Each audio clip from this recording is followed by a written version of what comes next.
2580 crore rupees. Balrampur चीनी mills financial year 27 तक 2580 crore rupees invest करने का प्लान कर रहा है। लेकिन इस इन्वेस्टमेंट अमाउंट से भी ज्यादा इंटरेस्टिंग है इस इन्वेस्टमेंट का गोल। बलरामपुर चीनी मिल्स इस इन्वेस्टमेंट से अपना बिजनेस तो एक्सपैंड करेगा, लेकिन ये एक्सपेंशन शुगर बिजनेस में नहीं होगा।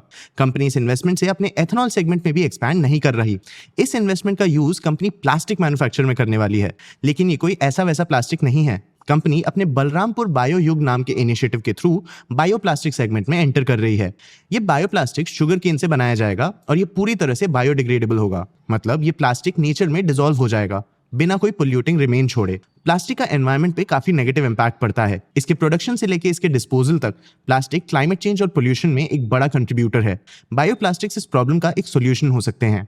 लेकिन भला प्लास्टिक का नेगेटिव इंपैक्ट कितना बड़ा है? बायोप्लास्टिक्स इस प्रॉब्लम को कैसे सॉल्व कर सकते हैं? क्या बलरामपुर इस ट्रांजिशन के लिए रेडी है? बायोप्लास्टिक्स का ग्लोबल पोटेंशियल क्या है? कंपनी को इस ट्रांजिशन से कितना बेनिफिट हो सकता है? आज के वीडियो में हम इन क्वेश्चंस को आंसर करेंगे। सबसे पहले हम प्लास्टिक के ग्रोइंग प्रॉब्लम्स को नंबर्स के थ्रू समझेंगे, फिर हम इस प्रॉब्लम का सॉल्यूशन और बलरामपुर के बायोप्लास्टिक स्पेस में एंट्री को एक्सप्लोर करेंगे। हम इस इंडस्ट्री का ग्लोबल स्कोप और कंपनी पे ट्रांजिशन का इंपैक्ट भी समझेंगे। एंड में हम इस ट्रांजैक्शन से रिलेटेड कुछ रिस्क भी देखेंगे। चलिए शुरू करते हैं। सबसे पहले प्लास्टिक के ग्रोइंग थ्रेड को समझते हैं। इंडिया हर साल 14 मिलियन टन प्लास्टिक यूज करता है। डेली बेसिस पे देखें तो ये 2800 एलिफेंट्स के वेट जितना प्लास्टिक है। इस प्लास्टिक का ज्यादातर हिस्सा लैंडफिल और वाटर बॉडीज में चला जाता है, जहां ये सालों तक डिकम्पोज नहीं होता। जब ये डिकम्पोज होता भी है तब ये नेचुरल रिसोर्सेज को टॉक्सिक बनाता है। अगर इसे डिस्पोज करने के लिए जलाया जाता है तो इससे रिलीज होने वाले फ्यूम्स से एयर पोल्यूशन होता है।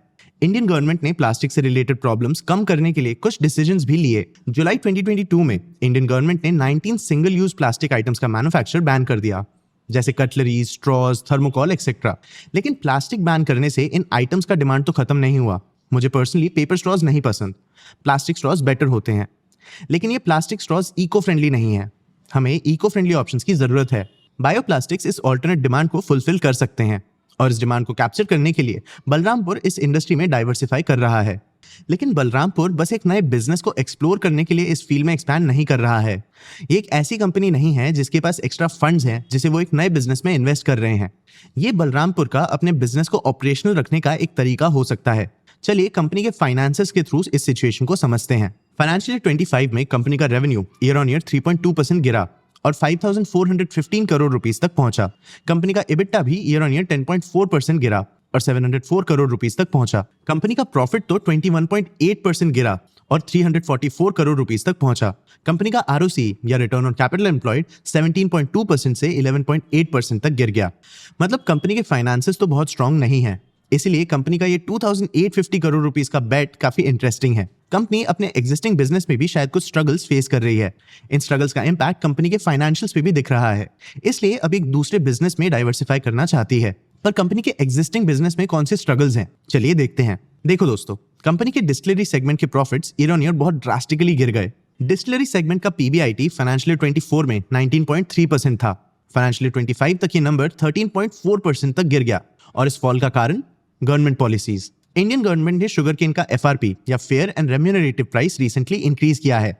इससे शुगर केन फार्मर्स को अपने प्रोड्यूस के लिए फेयर प्राइसेस मिलते हैं। लेकिन बलरामपुर जैसे कंपनीज के लिए FRP इंक्रीज होने से उनके रॉ मटेरियल प्राइसेस बढ़ जाते हैं।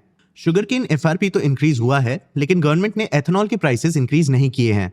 एथेनॉल बलरामपुर के डिस्टिलरी डिवीजन का आउटपुट है, मतलब कंपनी के डिस्टिलरी सेगमेंट के कॉस्ट तो बढ़ रहे हैं, लेकिन रेवेन्यू नहीं। और तो और कंपनी का रेवेन्यू ईयर ऑन ईयर 15% गिर गया। इससे कंपनी के मार्जिन्स पे प्रेशर पड़ रहा है। एथेनॉल में एक और प्रॉब्लम है। गवर्नमेंट के एथेनॉल ब्लेंडिंग प्रोग्राम के कारण डिस्टिलरी शुगर कंपनीज के लिए एक बड़ा रेवेन्यू सोर्स होते हैं। लेकिन अब ग्रेन बेस्ड डिस्टिलरीज इस मार्केट में अपना शेयर कैप्चर कर रहे हैं। शुगर बेस्ड डिस्टिलरीज का एथेनॉल प्रोडक्शन में कंट्रीब्यूशन 70% से 30% तक गिर गया है। बाकी एथेनॉल अब ग्रेन बेस्ड डिस्टिलरीज से आता है। मतलब शुगर कंपनीज का आउटपुट अब ग्रेन डिस्टिलरीज रिप्लेस कर रहे हैं। और जो थोड़ा बहुत रेवेन्यू कंपनी को इस सेगमेंट से मिल भी रहा था, उसमें भी मार्जिन श्रिंक हो रहे हैं। शायद इसीलिए कंपनी अब बायोप्लास्टिक्स में डाइवर्सिफाई कर रही है। इस डाइवर्सिफिकेशन के थ्रू कंपनी शुगर और एथेनॉल के हाईली रेगुलेटेड स्पेसेस से निकल सकती है। और JM फाइनेंशियल के एनालिस्ट के हिसाब से बायोप्लास्टिक्स के कुछ बेनिफिट्स भी हैं। इसके मैन्युफैक्चर में 65% कम एनर्जी यूज होता है। और जिस मशीनरी से पीईटी या ट्रेडिशनल प्लास्टिक प्रोसेस होता है, उस सेम मशीनरी से बायोप्लास्टिक्स भी प्रोसेस हो सकते हैं। एनालिस्ट के हिसाब से बायोप्लास्टिक का यूज ज्यादा इकोनॉमिकल भी है। एक 250 ml का वाटर बॉटल बनाने में 13 ग्राम पीईटी प्लास्टिक यूज होता है, जिसमें 1.3 रुपीज का कॉस्ट लगता है। वहीं सेम बॉटल बनाने में 6.5 ग्राम बायोप्लास्टिक लगता है, जिसका कॉस्ट 1.63 रुपीज होता है। तो पर किलो बायोप्लास्टिक्स पीईटी से 2 to 2.5 टाइम्स कॉस्टलियर हैं। लेकिन लोअर मटेरियल रिक्वायरमेंट के कारण एनुअल कॉस्ट बस 25% हायर होता है, और ये एनवायरमेंटली भी सेफ है। ग्लोबली भी बायोप्लास्टिक्स का अडॉप्शन बढ़ रहा है। 2024 में ग्लोबल बायोप्लास्टिक मार्केट का वैल्यू $15.57 बिलियन था। 19.5% CAGR से बढ़ के ये इंडस्ट्री 2030 तक $44.77 बिलियन तक ग्रो कर सकता है। मतलब इस इंडस्ट्री में ग्रोथ पोटेंशियल तो है, लेकिन बलरामपुर इस पोटेंशियल को कितना रियलाइज कर पाएगा? चलिए इस डाइवर्सिफिकेशन के नंबर्स के थ्रू इसकी फीसिबिलिटी समझते हैं। बलरामपुर बायोयुग के थ्रू PLA या पॉलीलैक्टिक एसिड बनाएगा। PLA बायोप्लास्टिक का एक टाइप होता है। बलरामपुर अपने नए इन्वेस्टमेंट के थ्रू एक PLA प्लांट एस्टैब्लिश करने का प्लान कर रहा है। इस प्लांट के थ्रू कंपनी 2000 करोड़ रुपीस का एनुअल रेवेन्यू और 35% का EBITDA मार्जिन एक्सपेक्ट कर रही है। कंपेयर करें तो कंपनी का डिस्टिलरी बिजनेस उनका लीडिंग सेगमेंट है, और फाइनेंशियल ईयर 25 में उसका EBITDA मार्जिन 13.4% था। सेम सेगमेंट का फाइनेंशियल ईयर 24 में EBITDA मार्जिन 19.3% था। मतलब कंपनी का लीडिंग सेगमेंट भी अब श्रिंकिंग मार्जिन से डील कर रहा है। तो इस डाइवर्सिफिकेशन के थ्रू कंपनी एक हाईली रेगुलेटेड मार्केट से एक अनरेगुलेटेड मार्केट में शिफ्ट कर रही है, और इस मार्केट के मार्जिन्स 2.5 टाइम्स ज्यादा हैं। तो जाहिर सी बात है कि कंपनी ये बेट लेना चाहेगी। कंपनी को इस डाइवर्सिफिकेशन के कारण गवर्नमेंट सब्सिडीज भी मिल रहे हैं। Uttar Pradesh bioplastic industrial policy company को 50% कैपिटल सब्सिडी देगी। मतलब company actually 2850 crore rupees invest कर रही है, लेकिन सब्सिडी के बाद कंपनी का नेट इन्वेस्टमेंट 1750 करोड़ रुपीस का होगा।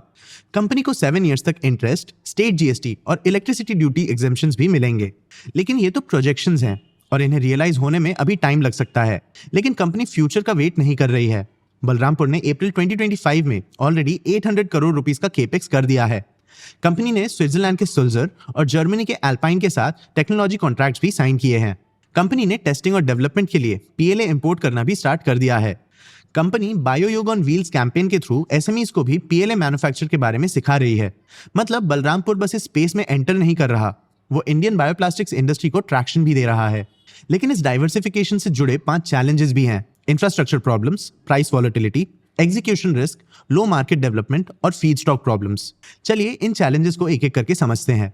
सबसे पहले infrastructure problems. PLA plastics PET plastic से बेटर हैं क्योंकि ये बायोडिग्रेडेबल हैं, लेकिन इन्हें डिस्पोज करने के लिए स्पेसिफिक कंडीशंस की जरूरत होती है, और इंडिया में प्रॉपर कंपोस्टिंग इंफ्रास्ट्रक्चर की कमी है।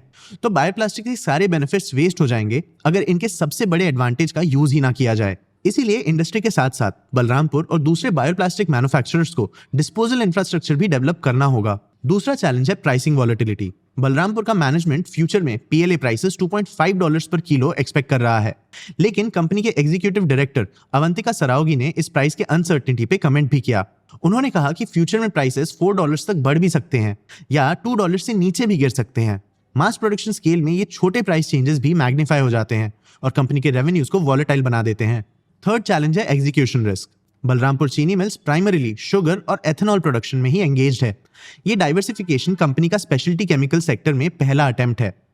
मतलब कंपनी के पास कोई भी एक्सपर्टीज या ट्रांसफरेबल बेनिफिट नहीं है। कंपनी पूरे तरह से नए फील्ड में ऑपरेट करने वाली है, और जैसा मैंने बताया कंपनी के फाइनेंसेस भी अभी बहुत स्ट्रांग नहीं है। अगर कंपनी ये डाइवर्सिफिकेशन हैंडल नहीं कर पाती तो इस पे फाइनेंशियल प्रेशर काफी पड़ सकता है। फोर्थ चैलेंज है मार्केट डेवलपमेंट चैलेंज। जैसा मैंने बताया, बलरामपुर बायोयोग ऑन व्हील्स कैंपेन के साथ PLA मैन्युफैक्चर के बारे में अवेयरनेस बढ़ाने की कोशिश कर रहा है। अगर इंडिया में बायोप्लास्टिक इकोसिस्टम डेवलप नहीं होता तो इसके प्रोडक्शन में एंगेज कंपनीज को मैन्युफैक्चरिंग यूनिट्स, मशीनरी और रॉ मटेरियल्स एक्वायर करने में प्रॉब्लम्स हो सकती हैं। मतलब कंपनी को इस इंडस्ट्री में फर्स्ट मूवर एडवांटेज तो मिल रहा है, लेकिन अगर इस इंडस्ट्री में डेवलपमेंट्स नहीं आए तो इस एडवांटेज को कंपनी यूज ही नहीं कर पाएगी। फिफ्थ चैलेंज है फीड स्टॉक प्रॉब्लम। कंपनी को PLA मैन्युफैक्चर करने के लिए शुगर डाइवर्ट करना पड़ेगा। बलरामपुर के MD and chairman Vivek Saraogi ने कहा कि कंपनी ने already 2 lakh ton sugar ethanol production के लिए डाइवर्ट किया है। अगर कंपनी साथ में PLA भी मैन्युफैक्चर करती तो उसे additional 1.25 lakh ton sugar divert करना पड़ता। मतलब पीएलए बनाने में कंपनी को अपॉर्चुनिटी कॉस्ट मैनेज करना होगा। कंपनी को sugar as a final product या एथेनॉल या पीएलए के लिए रॉ मटेरियल जैसे यूज करने में बैलेंस एस्टैब्लिश करना होगा। कंपनी का शुगर केन पे डिपेंडेंस इस पूरे प्रोसेस को वेदर और क्रॉप यील्ड पे भी बहुत डिपेंडेंट बना देता है। ये अपॉर्चुनिटी कॉस्ट पूरे शुगर इंडस्ट्री के लिए एक फ्रस्ट्रेशन का कारण है। श्री रेणुका शुगर्स के एग्जीक्यूटिव चेयरमैन अतुल चतुर्वेदी ने इस प्रॉब्लम पे कमेंट भी किया। उन्होंने कहा कि नीति आयोग के एथेनॉल ब्लेंडिंग प्रोग्राम के अंडर 55% शुगर इंडस्ट्री और 45% ग्रेन इंडस्ट्री से कंट्रीब्यूशन एक्सपेक्टेशन सेट किया था। इस एक्सपेक्टेशन के बेसिस पे शुगर कंपनीज ने एथेनॉल मैन्युफैक्चर के लिए इंफ्रास्ट्रक्चर में इन्वेस्ट किया। लेकिन जैसा मैंने बताया, एक्चुअल कंट्रीब्यूशन का कंडीशन काफी अलग है। फिलहाल एथेनॉल प्रोडक्शन में शुगर इंडस्ट्री बस 30% कंट्रीब्यूट कर रहा है। ग्रेन बेस्ड डिस्टिलरीज एथेनॉल के 70% मैन्युफैक्चरिंग के लिए रिस्पॉन्सिबल है। एथेनॉल की इस वॉलेटिलिटी के कारण ज्यादातर शुगर मैन्युफैक्चरर्स के लिए ये एक फीसिबल ऑप्शन नहीं रहता। इंद्रेश्वर शुगर मिल्स की अंकिता पाटिल ने इस प्रॉब्लम पे कमेंट भी किया। उन्होंने कहा कि अगर कंडीशंस ऐसे ही रहे तो शुगर मैन्युफैक्चरर्स बस एक ही प्रोडक्ट पे ज्यादा डिपेंडेंट रह जाएंगे और एथेनॉल के थ्रू वो अपने ऑपरेशंस डाइवर्सिफाई नहीं कर पाएंगे। लेकिन बलरामपुर इस प्रॉब्लम से डील नहीं करना चाहता। पीएलए बायोप्लास्टिक्स में डाइवर्सिफिकेशन कंपनी को इस डिपेंडेंस से बचा सकता है। आपको क्या लगता है, क्या बलरामपुर इस डाइवर्सिफिकेशन के थ्रू अपना बिजनेस सस्टेन कर पाएगा या ये डाइवर्सिफिकेशन अटेम्प्ट कंपनी के फाइनेंसेस और ऑपरेशंस को नेगेटिवली इंपैक्ट करेगा? अपने व्यूज हमें कमेंट सेक्शन में जरूर बताना।